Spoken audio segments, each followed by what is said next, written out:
Hi Leo, kumusta po kayong lahat? So yan Leo, maraming salamat po sa walang sawang pagsubaybay sa ating pong mga reading. And kung ikaw ay bago pa lang sa ating channel, mag-subscribe na po kayo. Then i-click mo na rin yung ating notification bell para lagi kang updated sa ating mga bagong upload. So by the way guys, ang reading natin is ganap sa love life mo ngayong taong 2026. Tignan natin, Leo, Sun, Moon, Rising, and Venus sign. So guys, sa mga interested pala sa ating private reading ay nasa description box below lang po yung link. Message lang po kayo. Tingnan natin. Leo. Ganap sa inyo, Leo. Ngayong taong 2026 pagdating sa love life mo. Leo. Meron tayong I call back my power. So ayan, may mga nakaka-move on na. So nakikita ko sa mga Leo, grabe yung heartbreak, grabe yung depression, grabe yung anxiety na naranasan mo ngayong taong 2024. Hindi naging maganda kasi parang binasura ka siguro ng person mo or inabandon na ka. Ngayon 2026 guys, malakas yung nakikita kong energy na possible na maka-move on ka na. 100% babalik ka na sa dating ikaw. Nakikita ko rin dito na makukuha mo na rin yung peace of mind na hinahanap mo, okay? And mas malakas yung energy kasi na mas gusto mo na ng mga Leo na mag self-love ngayong 2026. Okay? Parang hahanapin nyo muna yung sarili nyo eh. Mas more on focus kayo, Leo, sa career nyo. Oo. Tignan pa natin ha. Baka meron pang mayaad pagdating sa love life mo. Kasi dito pa lang yung topic tinapos na eh. Parang hindi talaga kayo guys magkaka-interest ngayong 2026. No? Tignan natin Leo, Sun, Moon, Rising, and Venus sign. Pagdating sa love life mo. Okay, Leo. Meron tayong raise your vibration is a mantra that calls me to uplight. To light up.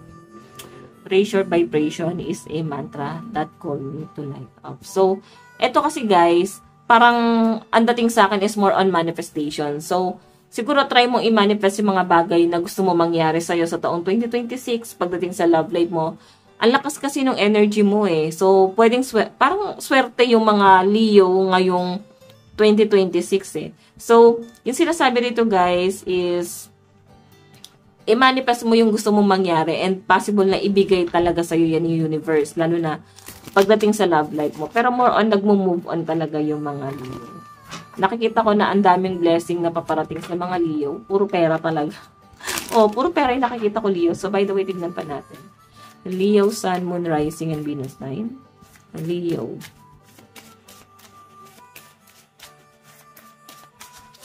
Meron tayong devotion, unites me with the infinite. So, yan, may mga LGBTQ+ ba dito, guys? Okay. Devotion kasi parang, ano eh, parang mas pinaubaya mo na kay universe, no? Pinaubaya mo na kay universe kung ano yung kahahantungan ng love life mo. Hindi ka naman magmamadali eh. So, mas malakas ang nakikita kong single sa mga Leong nasasagap natin dito. So, nandun na sa point yung iba sa inyo na parang ipapabaya mo na kay universe. Hindi ka na hihiling ng kung sino man yung paparating. Parang bahala na kung sino yung darating. Bahala na kung sino yung ibibigay niya. Okay? Pero dapat kasi guys, meron kayong someone na minamanifest pa rin. Kumbaga, parang yung talaga ibibigay ni universe, no? Like sabihin mo na lang na, Lord, gusto ko ng macho, gusto ko ng maganda, gusto ko ng mayaman, ganon. Gusto ko ng mabait. So, alam nyo guys, hindi man totally accurate, pero ibibigay ni universe yan. Kumbaga, kahit pa paano, parang malapit-lapit doon sa gusto mo. Oo. So, hayan, wag mo sabihin bahala na kasi minsan nauuwi pa rin sa mali eh. Kasi bahala na eh. Bahala na kung sino ibibigay sa inyo. Pero yun kasi nakikita ko nito, hindi na kayo guys gano'n nagpo-focus. And more on pag-move on. Tingnan pa natin. Meron tayong my light attracts light. Ayan, wow. Mas magiging ano ka, magbibigay daan ka sa ibang tao. Nakikita ko sa mga Leo na ikaw yung magbibigay gabay sa ibang tao based lang din sa experience mo. Pwedeng, ano ba, magiging speaker ka ba? Magiging guidance ka ba ng ibang tao? Kasi ganun yung nakikita ko dyan. Marami kang i-guide dito. Marami kang parang matuturuan din ng based din sa naranasan mo. Kumbaga, ikaw yung magiging role model nila kung paano mo kinaya. Okay, ganun yung nakikita ko dyan, Leo. So, by the way, tingnan natin. More on pag-move on eh. Okay, Leo, Sun, Moon, Rising, and Venus sign. Leo. Meron tayong I feel alone even when we're together. So, yun. Hindi mo rin kasi maramdaman yung person mo. Kung may person ka ngayon, Leo, ang malinaw na nakikita ko dyan, hindi mo kasi din siya maramdaman. Parang feeling mo, nagiging second option ka lang niya or baka no choice. Kung bakit lang din siguro, pinili ka niya. So, mararamdaman mo baka kaya mo lang ako pinili kasi ganito, ganyan. Siguro guys, pakiramdaman mo, baka naman talagang mahal ka ng person mo, medyo lumalayo lang siya kasi ganun yung mga sinasabi mo sa kanya, kaya yung person mo, lumalayo yung loob sa inyo. So, pakiramdaman mo, baka mahal ka naman talaga, hindi dahil meron kang binatbat, hindi dahil meron siya mabe-benefit sa inyo, or kampante siya kasi nga, ikaw na mismo yan ikaw na yung hawak-hawak niya So, pipitawan ka pa ba niya? So, pwede kasi guys na mahal ka talaga niya. Nabibigyan mo lang ng meaning. Okay, tingnan pa natin. Meron tayong your spirit blooms anew each time life challenges you. So, yan. Marami na kasing lamat Piling ko paulit-ulit kang sinaktan. Paulit-ulit kang pinahirapan. Kaya, kung sakali magkakaroon ka ng person or kung may person ka ngayon guys, hindi ka mabilis magtitiwala kasi yung trauma mo nandun pa. Kailangan mo daw i-let go mo na itong trauma mo na to, Leo. Okay, hindi siya makakatulong sa mental health mo talaga. Tignan pa natin, meron tayong no time or distance can break our connection. So, si person mo guys, pwedeng kaya kanyang bigyan ng time kahit na malayo siya sa inyo, kahit na parang ang dami niyang ginagawa, busy siya sa trabaho, bibigyan ka pa rin talaga niya ng time. So, meron ditong someone na magmamahal sa inyo ng totoo, ipaparamdam niya sa inyo. Pero yun nga guys, medyo may pagka-cold treatment lang siya kasi nga, nararamdaman niya na mismo ikaw yung nagtataboy sa kanya.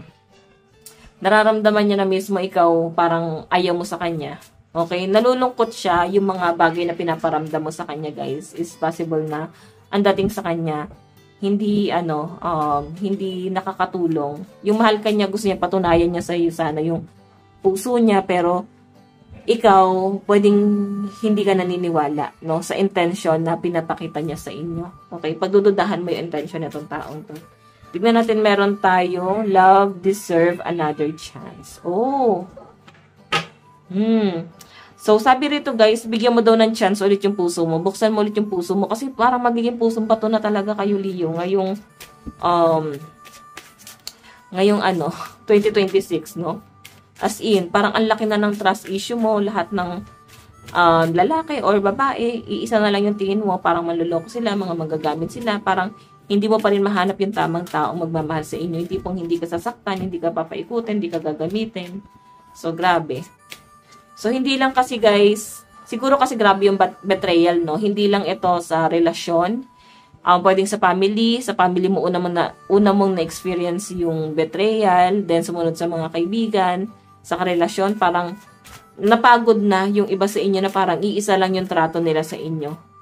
Hindi nila maintindihan yung pain, nararamdaman mo na parang grabe ka na kasing gamitin, grabe na yung panggagamit. Parang, kaya na a-apply mo sa person mo yung trauma na yon. Okay? So, i-heal mo muna yung sarili mo, yung puso mo. Huwag ka muna pumasok sa relasyon na hindi ka pa totally ready kasi masasaktan mo lang yung taong yan. Okay? Meron tayong love takes effort from both of us. So, yan. Okay? Ngayon, kung hindi mo nakukuha yung same energy dun sa taong yon, like, hindi ka nabibigyan ng effort nito, let go mo na. Pero kung parehas naman kayo guys, nag-e-effort, ibig sabihin, mahal ka talaga niyan. Pero, mas maganda sana kung siya din, mas lamang yung effort niya. Kasi ikaw, nasa healing. Grabe yung trauma mo na pinagdadaanan. Okay? So, tignan pa natin ano yung gusto niyang sabihin. Meron tayong unblock me. Ayan, I miss you and want to connect. Please unblock me literally, energetically. So, blinak mo daw tong person mo, guys. So, nagmamakaawa siya na parang i-unblock mo siya, then parang run away.